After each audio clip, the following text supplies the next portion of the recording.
What started out as a happy Christmas celebration for the Rahim family ended in mourning as a trigger-happy police officer took the life of Bolanle Rahim, a Lagos-based lawyer.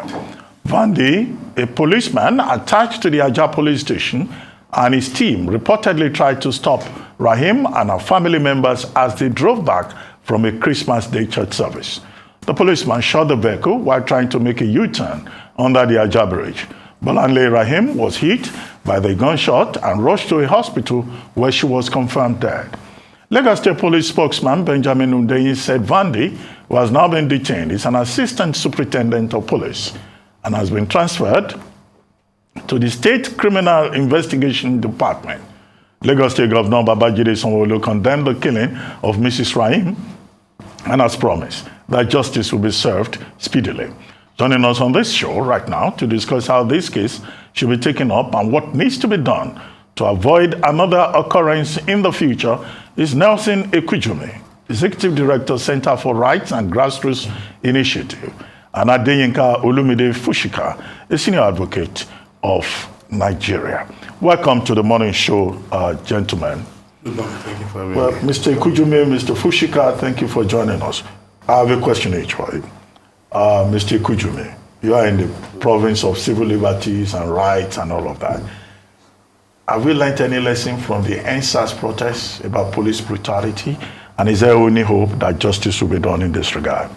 Mr. Fusika, yesterday, the House of Representatives passed a resolution saying that policemen should be banned from taking alcohol when they are on duty. Of what effect is that resolution, considering the fact that Section 100 of the Police Act already declares being drunk while on duty and in uniform illegal, and Principle 5 of the Police Code of Conduct also says exactly the same thing. So the House of Reps members now saying they have passed this resolution on an existing provision of the law. Of what effect is that? Let me start with you, Mr. Ekujumi. Well, thank you very much. You recognize that the NSAS protest was started based on police brutality and abuse of citizens' rights. And the panels have made recommendations.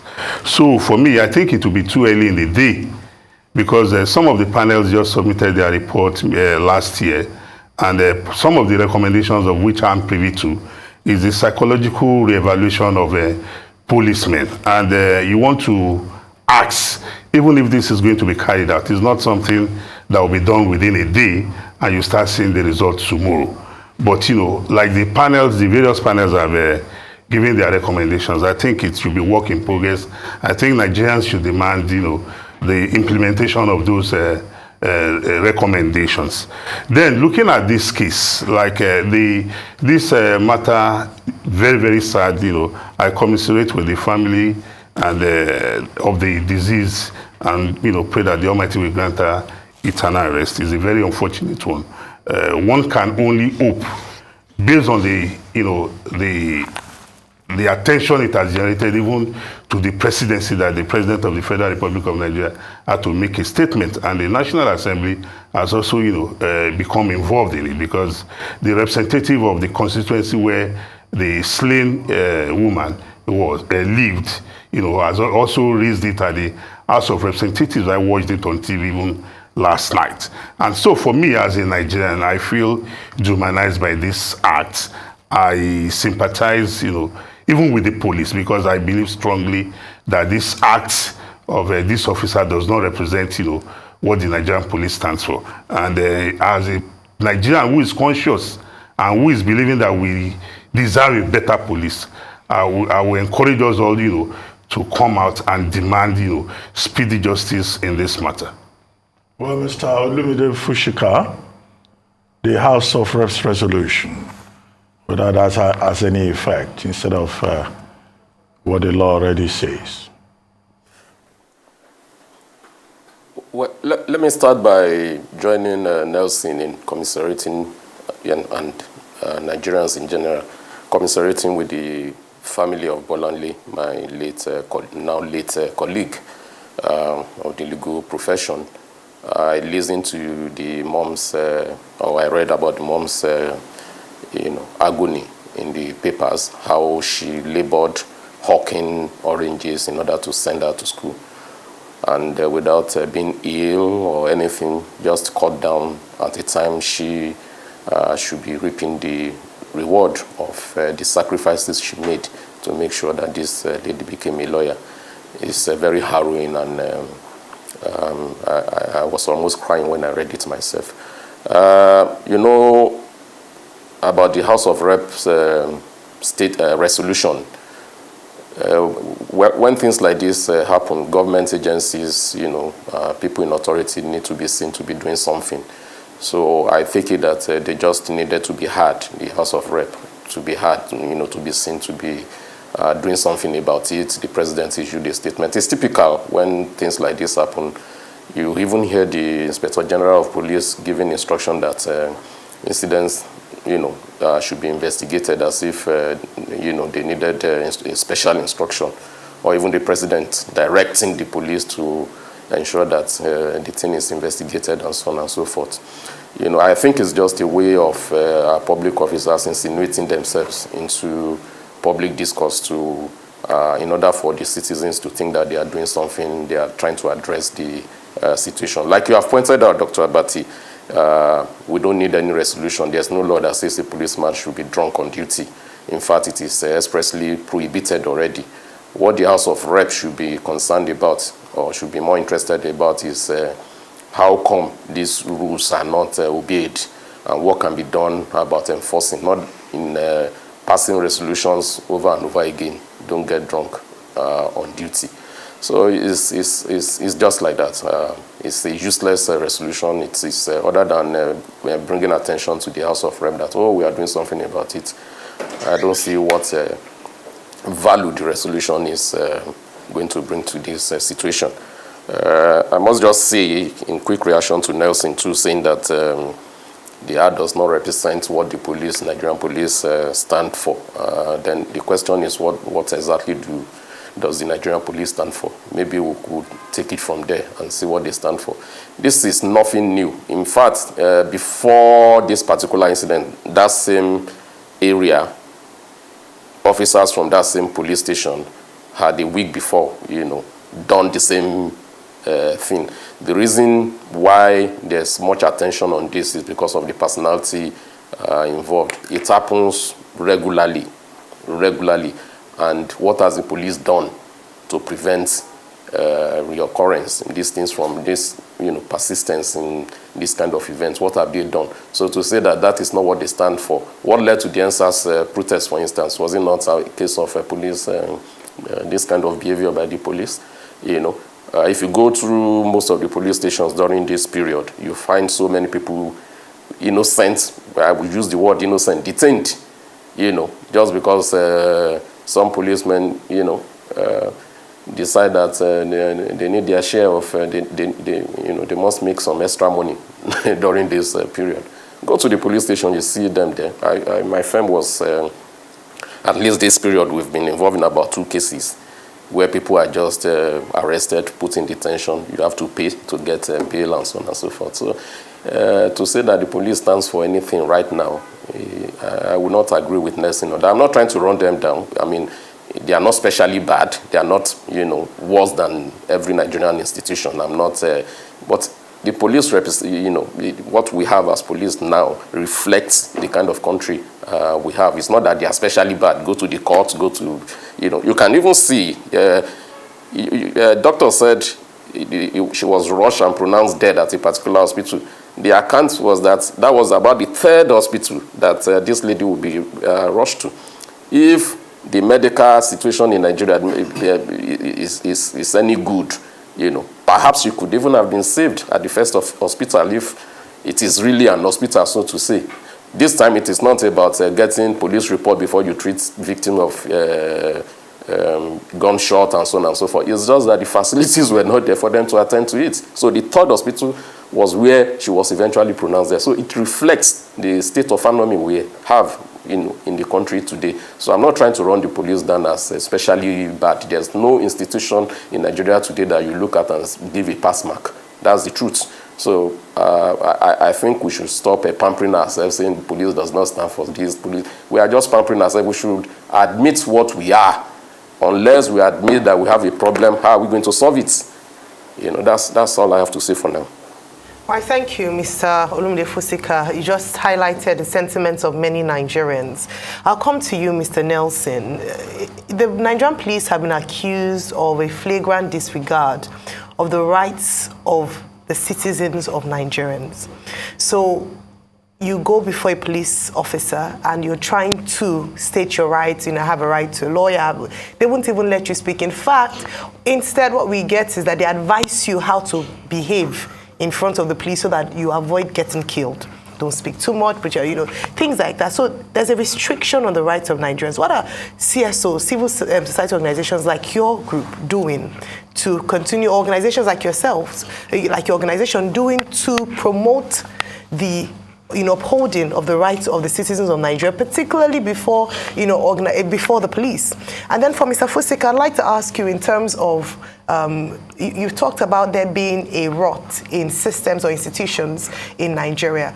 What is the legal? What's the legal body doing to ensure that we deal with this? What's the legal provision for that? Can we sue? What is the process of the courts? How can we make it more efficient? I'll come to you first, Mr. Nelson. Yes, thank you very much. Civil liberties organizations, quite a lot are busy in various areas, and there are some that are devoted to judicial and procedural reforms.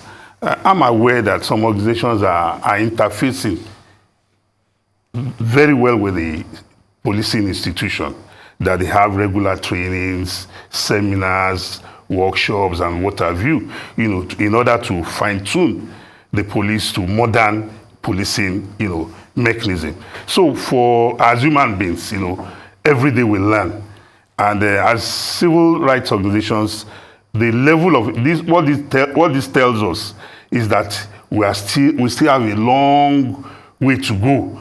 But like I said earlier on, if anybody, in as much as we must condemn acts that have gone against the Constitution at any point in time, but I want to say with all sense of responsibility that the police is a reflection of we, the people. The way they behave is the way we behave at home. We behave in our clubs, in our institutions. Because when we talk about institutions don't make themselves. Institutions are made by human beings. It's the human beings that function there. So what is happening now is it's one that calls for introspection, that look, how are we going to ensure that the police is one that we can be proud of? As of today, the conduct of some officers, of some policemen, does not reflect, what we expect them to do. Because as a policeman, when you are enlisted into the police, you are bound by your oath of service, and that oath does not give you the right to abuse the rights of other citizens. It's not allowed. So we need to upscale our engagement with the police. We must, even at the community level, bring the police into our various activities at the local level. Make them feel like one of us. That look, this attitude of when we come to you, we are like strangers, is what is causing that big gap and these shortcomings that we have in policing activities. So at the level of civil societies, organizations are interfacing seriously with the police, and one can only hope that we continue to get support from more than these organizations to help in fine-tuning the psychology and the mental state of our policing institution.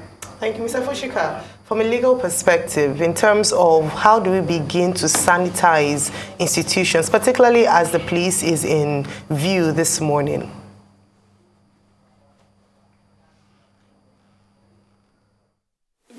The problem with us is not the absence of laws. It's not as if we don't have laws and how these things should be done. It's implementation that is our issue. Now, there's one example I always like to give when it concerns the police. All our big men in Lagos, or not in Lagos alone, all over Nigeria, you see them concentrated in the Ekujumi, Victoria Island area. That's where they live, that's where they have their offices. If you go on the, is it the Kingsway Bridge? When you're on top of that bridge, just if you are coming from the VI end towards Eko, you just look to your right, you see where they call police barracks, where our policemen live. And you will cry for this country that, how people, fellow human beings can be expected to be living in that kind of condition, and then you give them guns, ammunition, and you send them on the road, All these big men, none of them will say, they cannot be blind. I mean, even if they are not very, once they go on that bridge, they can see it. They can, and then you then begin to wonder, House of Rep, House of Senators, governors and all that. They go on that bridge every day. That just shows you, and that's Ikoyi. I'm not talking of other areas in Lagos. That's supposed to be the most affluent part of Lagos State, if not the entirety of Nigeria. And you see, in the midst of that affluence, the squalor, the condition the Nigerian policemen live in. So how do you expect normal human beings? Well, I'm sorry, I'm not saying policemen are abnormal, but how do you expect normal behavior from people coming from that kind of environment? The budgeting procedure, how do they handle the money that is budgeted for them? You see policemen on the roads, you ask yourself, what are they doing? If you are coming to, I run a small legal practice. Everybody in this office knows when you are coming in the morning to the office, you know what you are supposed to come and do, you know who is going to supervise you. At the end of the day, there must be a review, what have you done, and so on and so forth. What you find here in the Nigerian police force, is you just find people, they just recruit, put them in uniform, give them gun. What exactly are they supposed to be doing? Who is supervising them? Everybody is an officer on his own, doing whatever he likes, And they've mainstreamed it in such a way that even at the topmost level, where you think that this gentleman now, ASP, has been in the force for the one allegedly involved in this incident, 33 years. So it's not a, it's an experienced police officer. But they've mainstreamed this bad behavior. And it is not about law. It is not as if there are no laws in Nigeria. The Nigerian police force is a creation of law itself, how they are supposed to operate and so on. They don't even bother. All they do is, the divisions that the Nigerian police force is supposed to have, the, S squad, D squad, all stipulated in the police act. But you find them setting up all sorts of funny organizations, operation this, operation that, operation so, all for nothing. So I would think that we should take the police, if you have a business, and the business is consistently underperforming or not performing. If you ask Professor Patutomi, who is a business, they will tell you what to do.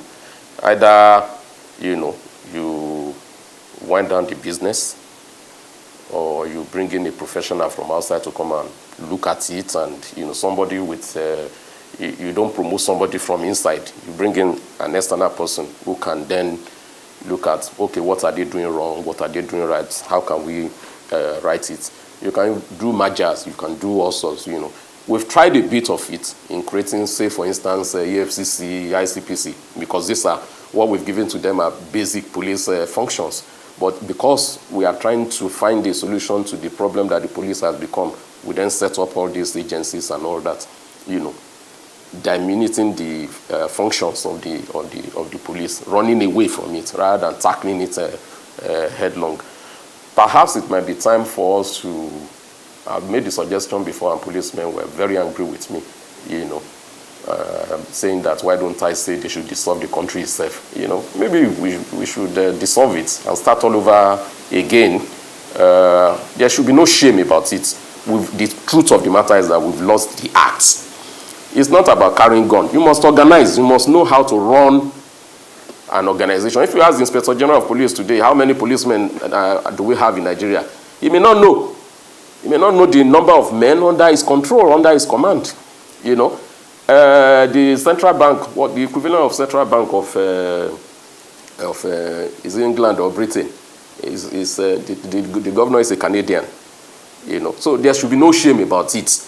If we need external help to, start afresh, set up the police, reboot, and then begin to look at maybe we'll find a solution. We may be able to get out of this problem. The way it is now, promoting people from inside the police to become Inspector General of Police, each one of them should go back and think, what have they achieved? How have they solved the problem?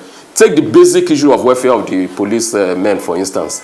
There's an Inspector General of Police. He comes to Lagos. He sees his men living in that barrack that I just told you about in Ikoyi.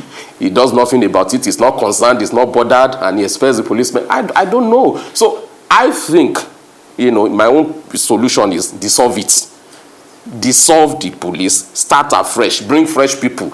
You cannot achieve anything by promoting somebody who has been in the police collecting bribe all his life and making him Inspector General of Police and thinking that the police will be reformed. It's not going to work. Just some quick corrections. The current central bank governor in England is Andrew Bailey and he's British. The former governor was Mark Carney, a Canadian, right? And also other people will say, there's a Yoruba saying that what it means is that it is not by cutting the head off that will solve the problem. In fact, there's an analogy we normally give in a very joking way, that if you take all the Nigerians away from Nigeria, take them to London, and you bring all the people in London and bring them to Nigeria, in 5 years, Nigeria will start to look like London, and London that you took Nigerians to will start to look like Nigeria. Where am I trying to go to? I'm trying to go to culture. So even if you change everybody, as long as there's a debilitating culture, and like they say in management speak, culture will eat strategy for breakfast. So the problem that behoves us all now is how can we fix the cultural problem of our society that both of you have alluded to. It's that culture that permeates into every other sector. That's why it looks as though things are not working. It is that culture that permeates into the political class and all of that. It is that culture that represents our society. I'll come to you first, Mr. Nelson Ekujumi, and after I'll come to S.A. and Fusika. Okay, I will address this. I don't think it's only culture. It's the fallout of the erosion of our values. Which is culture? Yes, as a young man, when I was growing up, just some years back. Are you an old man now? Nelson? No, I'm a middle-aged man. No, when I was growing up, you recognize that there's this adage that only one person gives birth to a child, but it is the community that trains the child. Yeah. In my house then, or in my community, your parents, your neighbor dare not discipline you. And you get home and tell your father, Daddy Nkechi beat me. You will take ×3 of that, disciplinary measure from your father. Why am I saying this? A lot of times I've seen people complain about our security agencies, especially police. And I tell them it is the erosion of our... Because these policemen are members of our family. They didn't drop from the moon. When I was growing up, if two people are fighting, and you hear the sound of Olokpambo, the policeman is just going on his way, he's going to his office. The two fighters will take off, because definitely the policeman will arrest the two of you. But these days, even when you bring out knife and a policeman is passing by, he will behave as if it's none of his business. His business is to maintain law and order. He doesn't have to be called. Just like SAN has said, you have sworn oath to maintain law and order. So you don't need directive from anybody. So it is this erosion of our values, our culture, like Rufai just said, that we need to work on. Because even in our homes, can you imagine a parent that the child is not working? Like you might say, your child is not a launderer, is bringing home clothes. Parents, a son or a son is in the university, and the son is buying Toyota Corolla, and you are celebrating it without the young man having any means of livelihood. So where we are today, or a young girl who says she has big God, small girl, big God, building houses every year. Building houses every year. So so that we don't, mainstream it to only the male folk. So I think where we have gotten to today is a reflection of how we have all failed as a people, primarily from the home.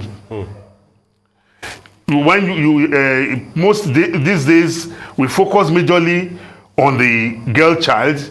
Oh, the girl should not go out, he should not dress this way. But the boy can sag.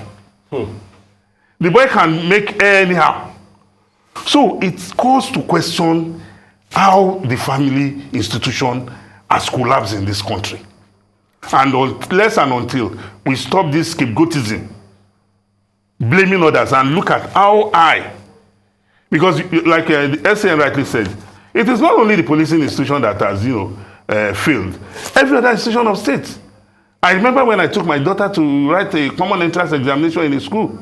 And when the girl came out after the exam, the girl told me that, Daddy, the auntie in my class was calling the answer for us. I was like, oh my God.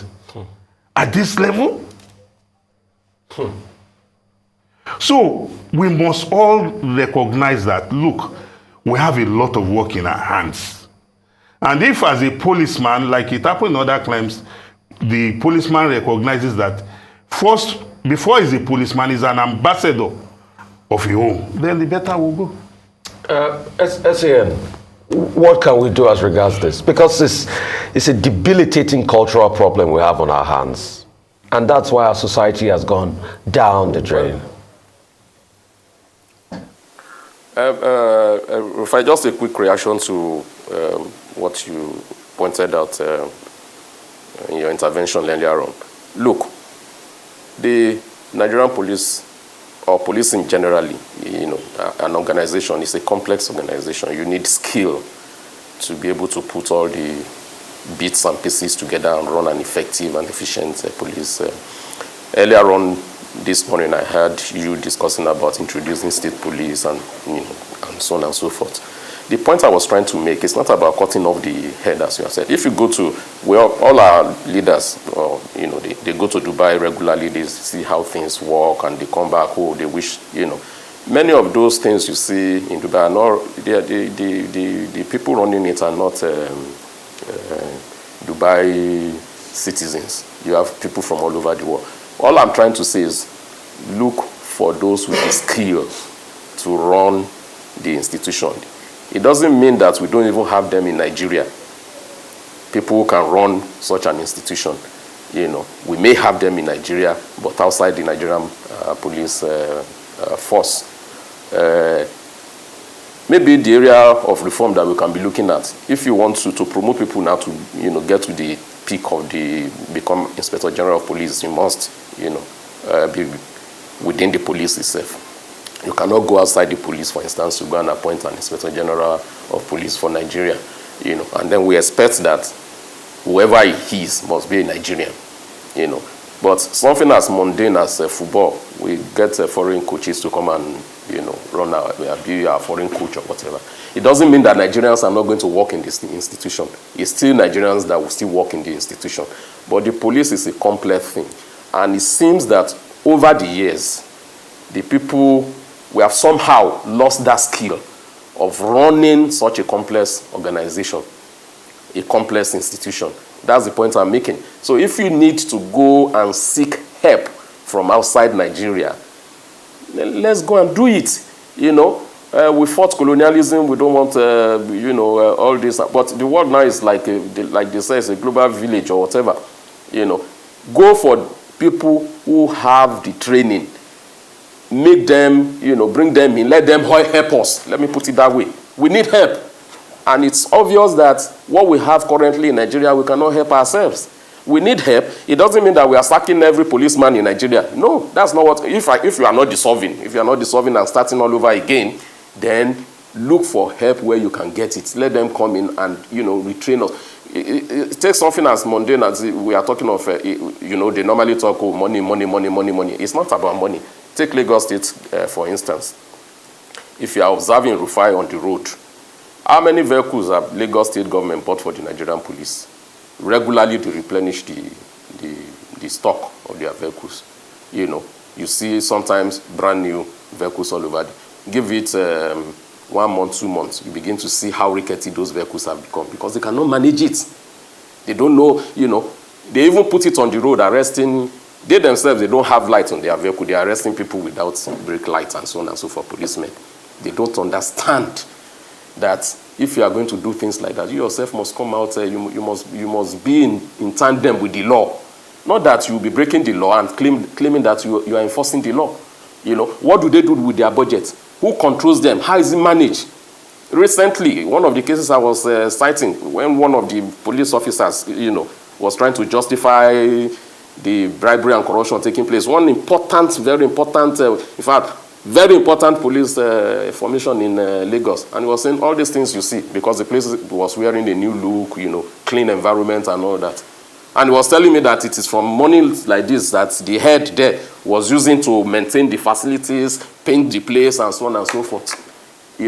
So the National Assembly budgets for the police. Every police station in Nigeria now, how much do they get? The police formation all over the place. How much do they get to maintain their facilities, maintain their vehicles, and so on and so forth? Is the National Assembly interested in that? Do they go through all this? And at the end of the day, when they do their oversight function and all that, do they ensure that the money gets to where it's supposed to get to? Some other times you say, oh, it's gone, because they don't have guns and all that, and we buy guns all over the place. I was at a party this last weekend at a hotel. The number of policemen bearing arms in the place with bullets and all that in a social party. What are they doing there? Nobody knows. Who sent them there? What is their purpose? They are accompanying one person or the other. That's the only reason why a policeman will be on the street carrying gun at Aja. There's no riot. There's nothing going on there. Even if there were to be riot, must you carry live ammunition? And we dramatize this problem and say, oh, it's because they don't have arms. It's not most of the crime. What is the percentage of crime in Nigeria that is violent? If we look at it, very insignificant. On the Third Mainland Bridge now, I go through it every day. The barrier, what's it called? Is it that iron barrier that you have on the Third Mainland Bridge? I've been in Lagos since I think 1987. Yeah, 87 was when I first got to Lagos. You see it beautiful and all that. Every day you see a section of it cut. They've replaced it. Somebody will go there and cut it again. There's Nigerian police. You don't need arms and ammunition to do that. Basic crime they cannot even solve. All they know is carry gun and all that. So when you are talking about this culture, we can unlearn this bad culture that we have. But the only way you can unlearn it by putting, you will need to seek help from other places. That's what I'm trying to say. Education is important. When they say they are training the Nigerian police force, you saw the scandal the other time, Ikeja Police College or whatever, what happened, how they claimed to be training the policemen and so on and so forth. Are they doing it deliberately? It may be because they don't even know how to train policemen. So why don't we look for people who have, good police formation, learn from their experience, seek help from their own, how they train their officers, how they organize their whatever and so on and so forth. The police had not always been like this. What you find out is that the farther we get away from our colonial experience, of course it's a colonial formation, but the farther away we get from our police, from our colonial experience, how this was organized, how they were doing that time, the worse it has become for us, for the police. We gradually have lost that skill of how to put things together, how to, run a complex police institution. That is what we need to relearn. And I do not believe that we'll relearn it by promoting, people from within the same system and say, okay, go and run the police. How many IGPs have we had during this civilians from 1999? Which one of them can come out and say, when I was there, this was what I did to reform the police? They are running, they just want to get in there, run it, make their own money, and, leave the problem for Nigerians. So we cannot continue that way. We really need to take drastic measures and drastic action. And if we need to go and seek help from outside, bring somebody, maybe a Briton to be Inspector General of Police in Nigeria, is not to take over everything. So that we retrain, retool. Let us do it. Point well made. We have just about a minute to go. You pointed out that one of the reasons there's so much interest in the Bolanle Rahim case is because of a high-profile, position and all that people get killed every time. I've had cause to cite on this program the example of a gentleman called Godsent Obafonso, who was killed in Uromi, in Edo State. 2-3 months later, the brother has been going to the police to, in fact, start investigations. First, they collected 200,000 from him. He has petitioned for autopsy. They collected 30,000 from him. What advice will you give persons who find themselves in that situation, whose relatives get killed needlessly, and the police will just ignore them? Briefly, we have just about 2 minutes to go. Well, you've started an extreme situation, cases of people getting killed. You cannot go to the police today, to lodge any complaint and expect them to act without taking money from you. That's the sad truth. And they justify it. They don't have any money to move from one spot to another spot. They won't use their own meager salary, take from their own meager salary to go and do it. You have to fund them. Recently, I was, one of my wife's own, shops was boggled, and we reported and so on and so forth, You have to use the word mobilize. Mobilize them to move from one spot to the other. And at the end of the day, nothing will even come out of the investigation. Because when they get the other party, they are looking for... Look, the situation is sad. The advice I will give to such people